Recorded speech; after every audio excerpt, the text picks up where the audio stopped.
اوریدونکو او ګرانو هیوادوالو لر او بر ټولو ورونو ته سلامونه احترامات وړاندې کوم. نن د چهارشنبه ورځ 28 مارچ کال 2015 چې د روژې مبارک 28 ورځ سره سمون خوري ستاسو خدمت کې حاضر یم. نن د جهادي خبرونو ترڅنګ ځینې د دوستانو پیغامونه او نړیوال موضوعات او ځینې تفسیري ستاسو خدمت کې تاسو ته وړاندې کوم. لومړی درس د مخه درې یعنی اعلامیه ده، یو خبر دی او بل هم به حساب د فلاحي کار دی. دا درې اول به وړاندې کوم، بیا به جهادي راپورونه تاسو ته وړاندې کوم.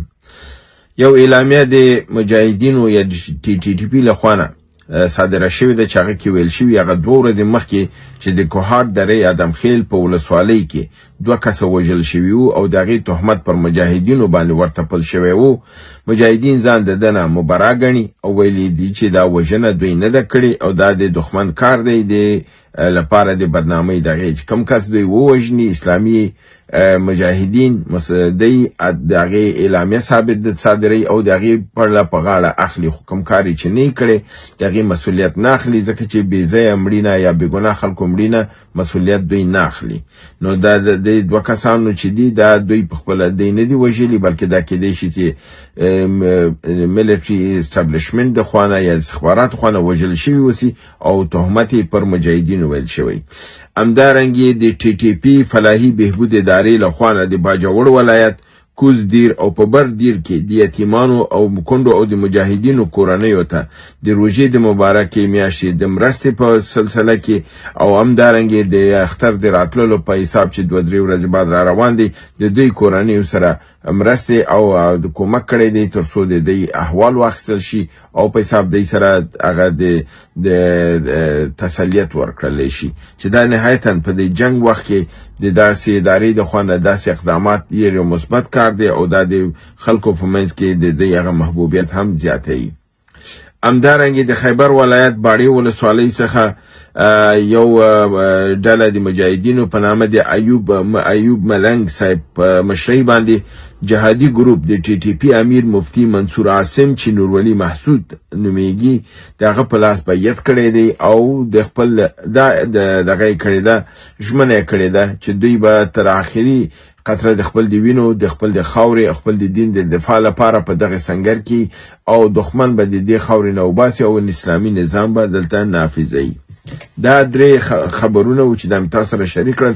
اوس راځم د جهادي صفي تر خبرونو پورې. د مارچ په 15 ماسپښین شمالي وزیرستان د شوی په ولسوالۍ پوځي پوسټ باندې د راسکوف حمله په نتیجه کې امنیتي کامرې او د امنیتي وسایل ویجاړ شوي دي او له منځه وړل شوي دي. همدارنګه په 23 مارچ شمالي وزیرستان د شوی ولسوالۍ د دراسکوف په ذریعہ باندې حمله وشوه، 2 عسكر وژل شوي دي. د مارچ په 15 شمالي وزیرستان شوی ولسوالۍ د پوز په اکمالاتي یعنی لوجستیکی موټرونو باندې د دراسکوف حمله شوې ده یا درازنوف چې د اصلي نوم درازنوف د مجاهدینو درازکوف وای. نو حمله شوې ده او 2 عسكر وژل شوي دي. همدارنګه د مارچ په 15 بنو ولایت دومل ولسوالۍ دومنځي کلی کې د FC په قلا باندې د لیزر ټوپک او نارنجکو د غورځولو په دغه حمله شوې ده، مرګ ژوبله ورته اړول شوې ده. همدارنګه د مارچ په 15 دیره اسماعیل خان پروا ولسوالۍ کوی پیور په سیمه باندې 13 شپه چې تننه یعنی بیګا د دغه نن 28 تاریخ د 3 بجې د شپې نه چې موږ تاسو سحر راځي پیشنمی مالی جګړه روانه و او د په حساب مجاهدینو د دې جګړې لپاره د دعا غوښتنه کړې و. نو په 15 مارچ جنوبي وزیرستان اعظم ورسک مجاهدینو یو پولیس افسر وژلی دی. په 18 مارچ د اسماعیل خان درابن ولسوالۍ مجاهدینو پوځي قطار حمله کړې ده، 4 موټرونه ویجاړ کړي دي او سپاره عسکري وژلي دي او نورې ژوبل کړي دي. همدارنګه په 18 مارچ کوهاټ درې ادمخیل ولسوالۍ تور چپر په دغه باندې پر جنان خیل پوزي کم باندې د لیزر نارنجکو سپکو درنو وسلو په ذریعہ حمله شوې ده. الته 2 عسكر وژل شوي دي او نور ژوبل کړل شوي دي. د مارچ په 28مه د اسماعیل خان ولسوالۍ کوی پیور په سیمه باندې د شپې 3 بجې پوځیانو پر مجاهدینو حمله وکړه. چون دغه حمله اطلاع ټي آی پی یعنی د ټي ټي پی استخباراتي ادارې مخکنه اطلاع درلودله، نو دوی ورته کمین نیولو. د کمین په دغه کې دوی په همدغه قوا چې په دوی باندې حمله کوله، حمله پې وکړله. 15 پوځیان ووژل او ګڼ شمېر نور ورته زخمیان کړل. پس له دې نه پوځیانو د خلکو په کورونو باندې دغه وکړه. د 9 تنه د مجاهدینو په کورونو باندې تلې دغه کورونه ویجاړ کړی دي، 2 جماعتونه ویجاړ کړی دي او په دغه جګړه کې یو مجاهد مولانا حارث هم جام د شهادت نوش کړی دی. او د په مقابل کې بیرته مجاهدینو دغه چاخصل لپاره د پوس په قلا باندې برید کړی دی او د په نتیجه کې 2 عسكر وژل شوي دي او یو بل ژوبل کړل شوی دی. نو دا د دغه د 28م لویه جګړه وه. په 28م د مارچ په شین ولایت چمن ولسوالۍ د کپټن دروازې تاثیر د سی ټي ډي په موټر باندې ماین چاودنه شوې ده. یو شمېر سی ټي ډي افسران او غړي یې مړه شوي دي، وژل شوي دي او نور ژوبل شوي دي او موټر کاملا ویجاړ کړلی شوی دی. همدارنګه په 28 د مارچ د همدې مارچ په 22مه باندې په بجاور ولایت کې د واړه مامون په ولسره یو اتل مجاهد، یعنی دا یو ځاني کار شوی دی، د مجاهدینو ډلې نه دی کړی. یو اتل مجاهد په یوازې ځان زړورتیا نه کار اخیستی دی او د پوځ په پوستې باندې ورختلی دی، خپله ورننوتی دی. 2 عسکر یې وژلي دي او بیرته په سلامتۍ سره راوتی دی او ده ته ضرر نه دی رسېدلی. چې دا اطلاع میډیا ته نه ورسېدلې، نن راورسېدله، نو موږ تاسو سره شریکه کړه. دا واقع په 22 د مارچ باندې شوې وه او په 28 باندې موږ ته راپور راکړلی شوه. همدارنګې د پښین ولایت ولسوالي چمن مجاهدینو پر پولیس گاڑی باندې د ریموټ کنټرول بم دماکه کړې ده. موټر یې ویجاړ شوی دی او د موټر سواره اهلکار ټول مړه شوي دي او ژوبل کړلی شوي دي. همدارنګې په 15 د مارچ شمالي وزیرستان میرانشاه د ټپي په کلي کې د پوځ قرارګاه په دفاعي پوستو باندې برید وکړ چې په دې برید کې درنې او سپکې اسلحو نه کار واخیستو. پوځیانو ته مرګ ژوبله اړول شوې ده. نو دا و د جهادي څپونه د خبرونه چې ستاسو حضور ته مې وړاندې کړل. همدارنګې خپل د قدرمند ورونو نه وکیل لودین، عادل احمدزی، ابو نعمان، میرزمان افغان، خالقی، ابو بکر احمدزی، ملنگ تورخیل، معاذ الله، احمد خان ورور، جاوید مراحوی یو شعار دا کړی دی، ماته ویلي چې دا ووایه چې زنده باد بلوچستان، مرده باد پاکستان، دی لیکلی دی جاوید مراحوی. او بس راز راته ویلي چې دعا درته کوو او خدای د حافظ ناصر اوسه.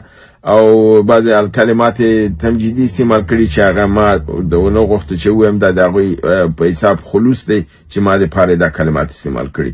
او همدارنګې باز محمد ورور د ایران څخه ویلي دي چې دعاګو درته یو او الله دې کامیاب لره. او دا کنو دې ټول ورونه درلل کومې مننه کوم. په داسې سلهاو تنه ورونه دي، خو زه هره ورځ به کوشش کوم چې 15 نومونه به هره ورځ اخلم تر څو دا ورونه تشویق هم شي او د ادام شي. او په عین حال کې د دې دا هیله کوم چې د زما یوټیوب چینل ته لاړ شي، هغه سبسکرایب کی او عین حال کې زما دغه چینل چې دی دا سبسکرایب کی او د متنونه چې دي خلکو سره شریک دا تر څو دا خبرونه زیات نه زیات خلکو ته ورسیږي.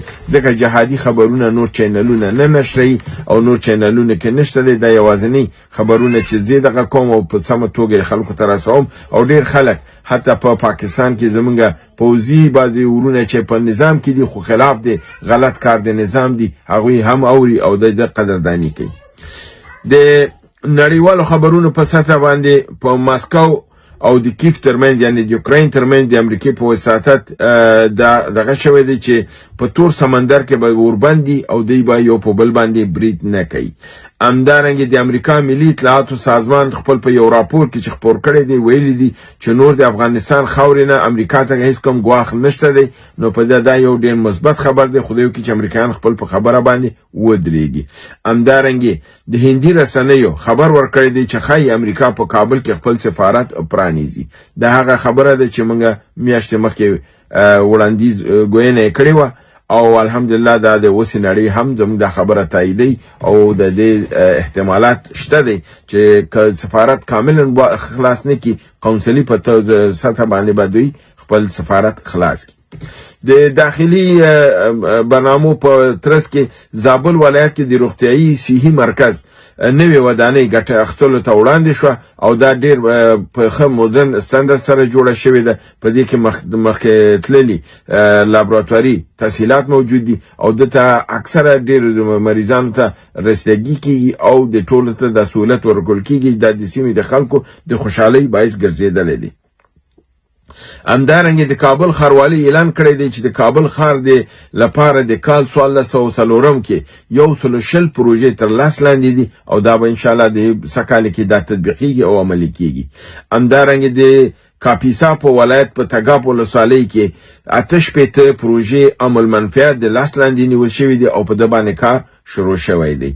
او په همدارنګه وجاهت اسخان یو پاکستانی بلاګر ویلی دی چې د عاصم منیر باندې د تعزیراتو او بندشونو لګولو دا کوم اغیزه نه لري او مثالونه ورکړي دي چې د برما جنرال باندې امدادي، د ایران په جنرالانو باندې امدادي، په عراق باندې جنرالانو کې امدادي، په سومالیا کې په جنرالانو باندې دي، په لیبیا کې دي.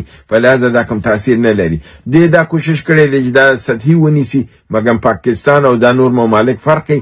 پاکستان جنرالان ډیر تیار خواره او ډیر په حساب په ناز او نعمت حساب کې دي. دی باندې دا باندې شرا شي دی زور نه لري. فلهذا دوی کې ممکنه ده چې دی تنور کې او تسلیم شي.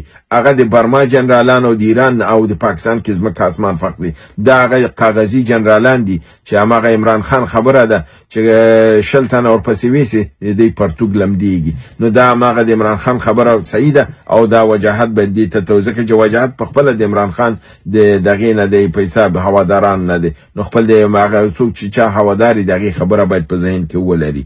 هیله ده چې برنامه وګوري، خوښه کې دوستانو سره شریکه کړئ. تر بل برنامه تاسو په لوی رب العزت سپارم. وما علينا الا البلاغ.